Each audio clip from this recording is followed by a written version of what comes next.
I want to start by welcoming Inspector Michael Seals. He is on the phone, I understand, to chat with us about the appointment of Gary Griffith as the Commissioner of Police and also Stuart Young as the Minister of National Security. What does the police service want? What do the officers want? Mr. Seals, good morning. Good morning to you. How are you this morning? Thank you for taking our call. Thanks for having me. Inspector Seals, I want to start by asking you to tell me your thoughts on Gary Griffith as the Commissioner of Police and Stuart Young as the Minister of National Security. Do you think that will make a good team? Yes. How the association has started to view it is a question of building a new system of leadership. Traditionally, what would have happened before? What would have happened before is you would have had a leadership that was consistent with either having an officer who would have made it through the ranks to Commissioner of Police, or you would have had a Minister of National Security who traditionally came from the Defense Force. Now we are having a different outlook in terms of who are now the key leaders in the Ministry of National Security, who have to provide the type of management and leadership for the country. And it's a different paradigm, so there's a different outlook. So the association is looking on at it and embracing it as something dynamic, something new, and how we are going to approach it in terms of responses to it. But there was a concern, as you mentioned, Stuart Young doesn't have a background in any of the protective service. And the concern was because of that lack of experience, he may not be able to understand what is really needed. Well, I do not share that concern because of the understanding of management philosophies.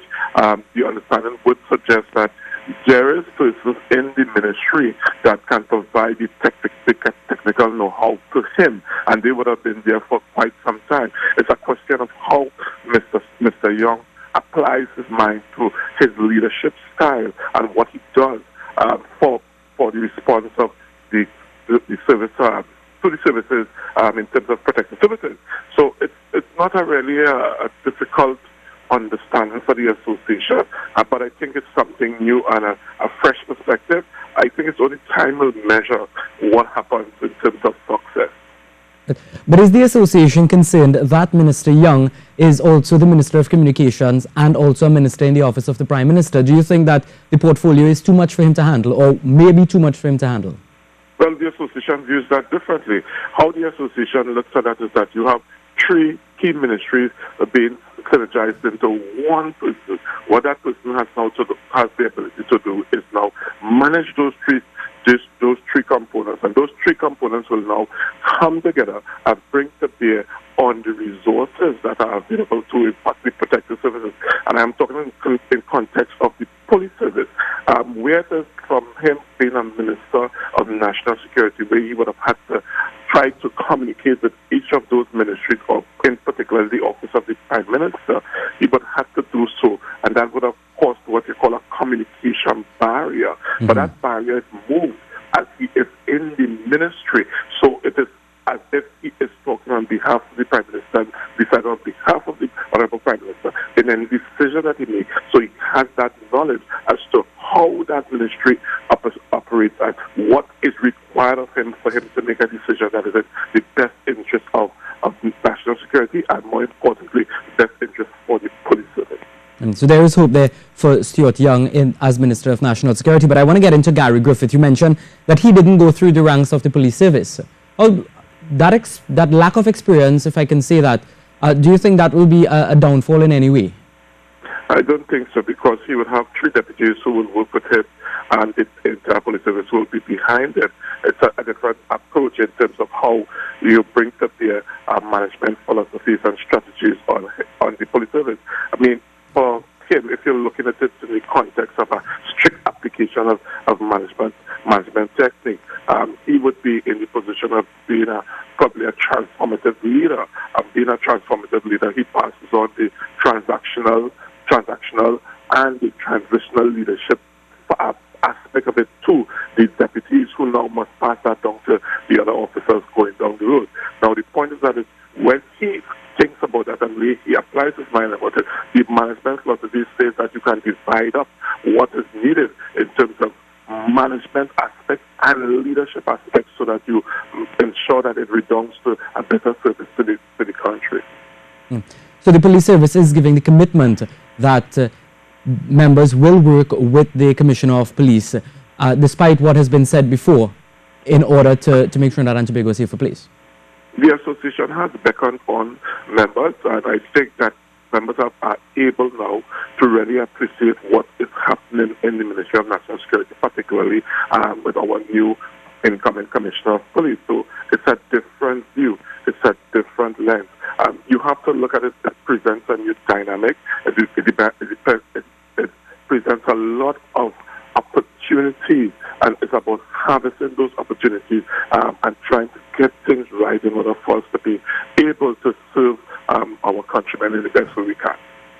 So what do the officers want to see? Pardon me, sir? What does police officers want to see? What do they want out of this new paradigm, as you had put it? The association has looked at it in terms of some of the challenges and the question about how does the new commissioner apply his mind to some of the challenges. So, for example, at this point in time, we have a major issue where it comes to promotion and the type of work technologies that has been employed in the police service. And those key components are issues that if one has to apply the mind to it, you have to look at how he's going to respond to those issues immediately. There is a call for a redeployment in terms of working hours, and when that comes about, you have the officer being able to work shorter, impactful hours. That brings about some level of measure of public order and safety.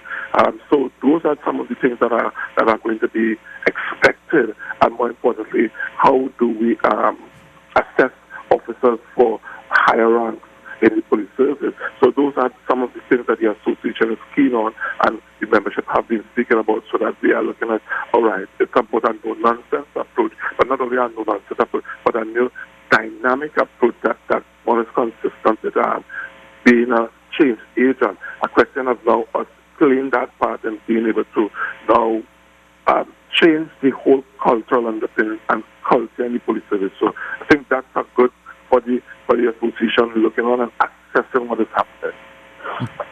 You mentioned the shorter working hours so that the police officers may be a bit more impactful, but there is a shortage of police officers in the system right now. There is a shortage of regular police. I think it's almost 1,000 plus officers, but you are augmented by the special reserve system.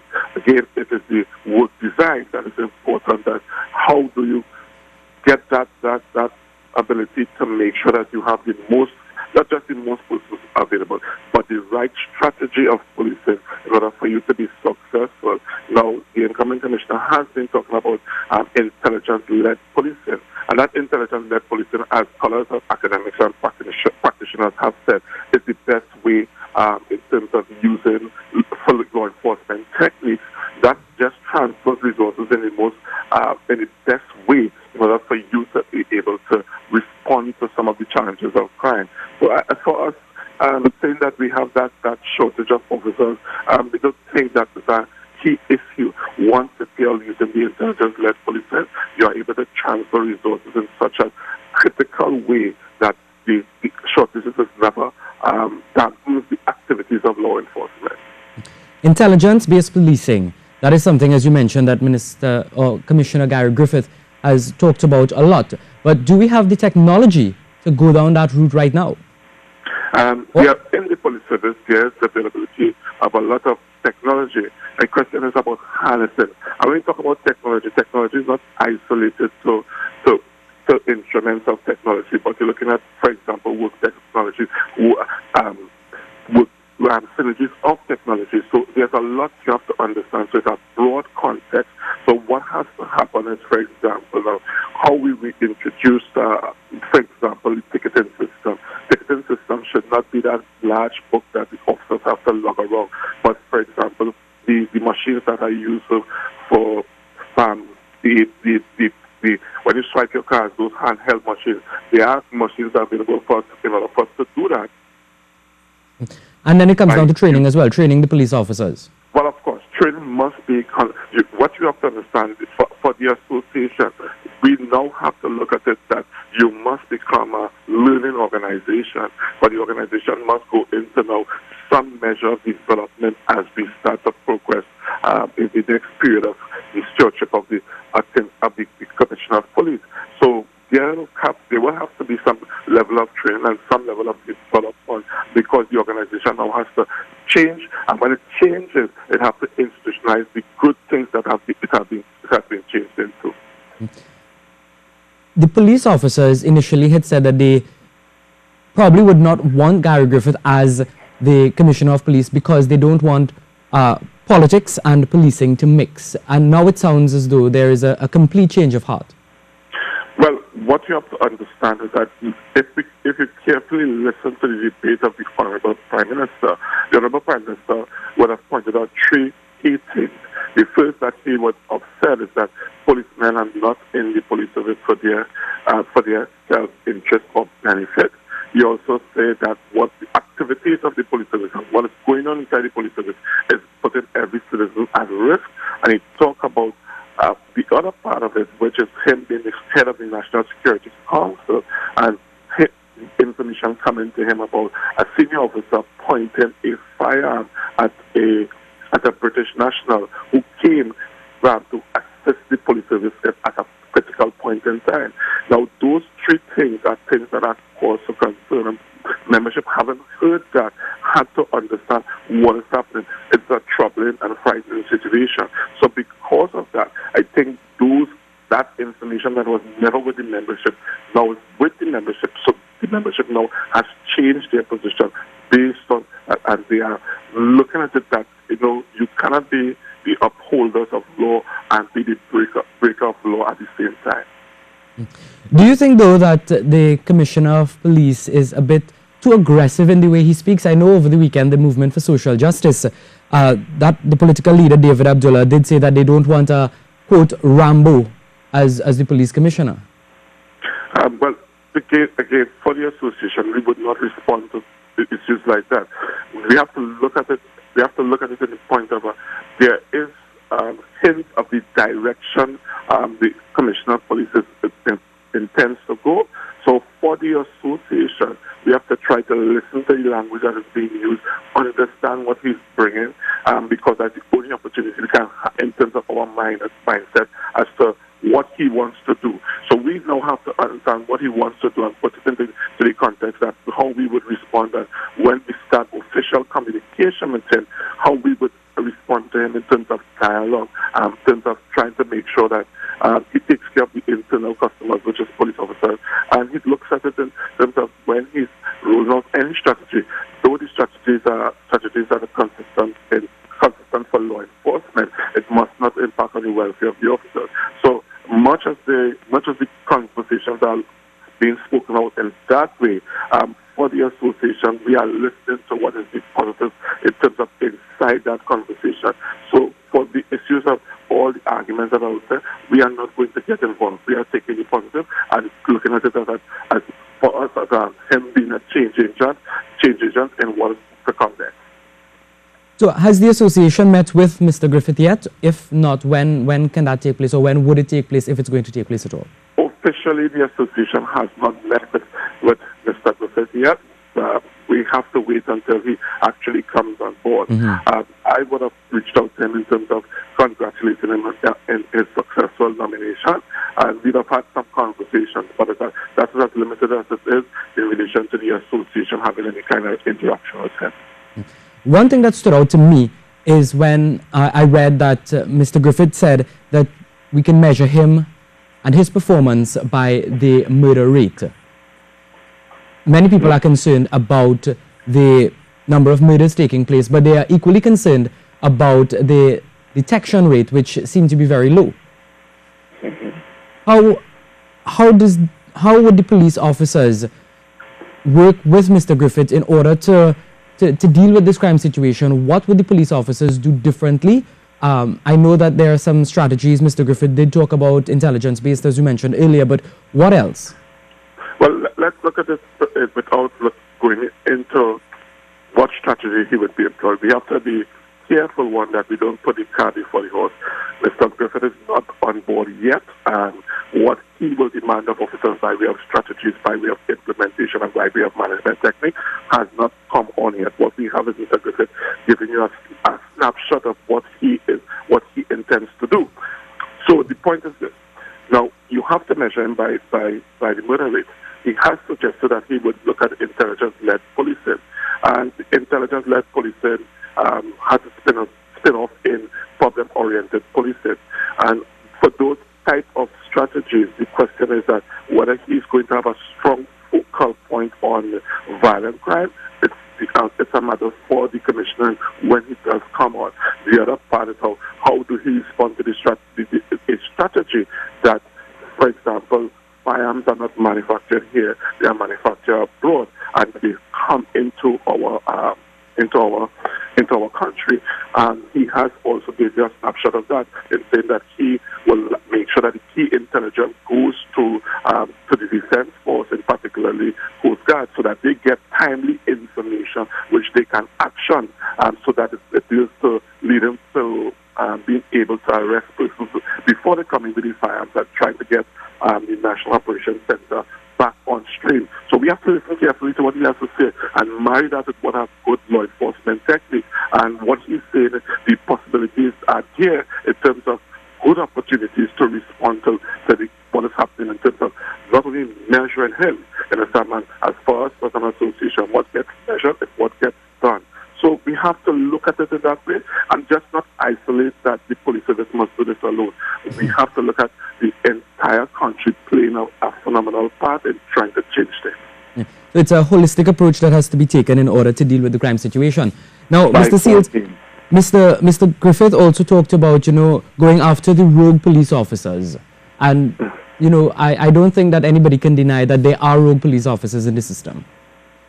Well, you have to understand that in any system you have those type of elements. What the organization has to do is to build a strategy in order to deal with the rogue elements. So the rogue elements is that you have to get rid of them or minimize the opportunities to be rogue, because you have to always look at the preventative side. And I'm saying this: if the strategy is, as some of the best world practices use, is to make sure that officers are always directed. There's no downtime to the officer being on duty. Then there presents no opportunity for the officer to do anything whilst he's on duty. It is a matter for the officer if he's off duty and he decides to do something wrong. If he's off duty and he decides to do something wrong, again, intelligence-led policing will cover that. And when it covers that, it means that he does something wrong, then he was clearly just a criminal rather than a police officer serving in a police service. So what would be the role of the association in getting rid of or eliminating the corrupt practices by some police officers? Well, the association has always been the chief whistleblower. And we have made no boasts about that, and we take no prisoner when it comes to that, because the association has understand that when you have those type of corrupt practices or policies or these type of activities, the first thing happens to the police services that you accuse every single officer of being corrupt, and that's the old adage in terms of what has happened in the past. The association does not like it, and we try to make sure that once you get yourself in a problem where you do something wrong and dishonest, the association plays its part in trying to make sure that investigation starts immediately, and that it's dealt with in a succinct manner in order to bring those perpetrators to justice. Mr. Seals, my final question is, what is your advice to members of the public with this new team that will be leading the police service and the fight against crime? I think what has happened, which is a good signal, is that on the discussion and the possibility of Mr. Griffith becoming the commissioner and then subsequently getting the nod by Parliament, what you have to now understand is that those persons who were given a lot of outpouring, a lot of support, I think it's about like a marriage. You don't plan for the wedding day, you plan for the marriage. So every subsequent day from the installation of Mr. Griffith at the helm, we want those persons to now partner with their police service so that we can get things being done. Not only just better, but being able to serve the police service and serve the community and communities in a way that is consistent with best law enforcement practices. So for me, the advice I would say is, listen, play your part. Play your part. There will be avenues created for you to play your part that brings about a level of safety for you, and not only brings about a level of safety for you, I mean, in such a confidential way that it doesn't compromise your safety, because I think that's the biggest issue. But do play your part, and I think if they do play their part, there is going to be a change. And it's not going to be just a simple change, it's going to be a fundamental change and a fundamental outlook for the country in terms of how we think about law enforcement and how we think about public order and safety. All right, thank you very much, Inspector Michael Seals, President of the Trinidad and Tobago Police Service Social and Welfare Association, chatting with us about the appointment of Gary Griffith as the Commissioner of Police and Stuart Young as the Minister of National Security. We take a short break, and when we come back, we chat with officials from the EMA.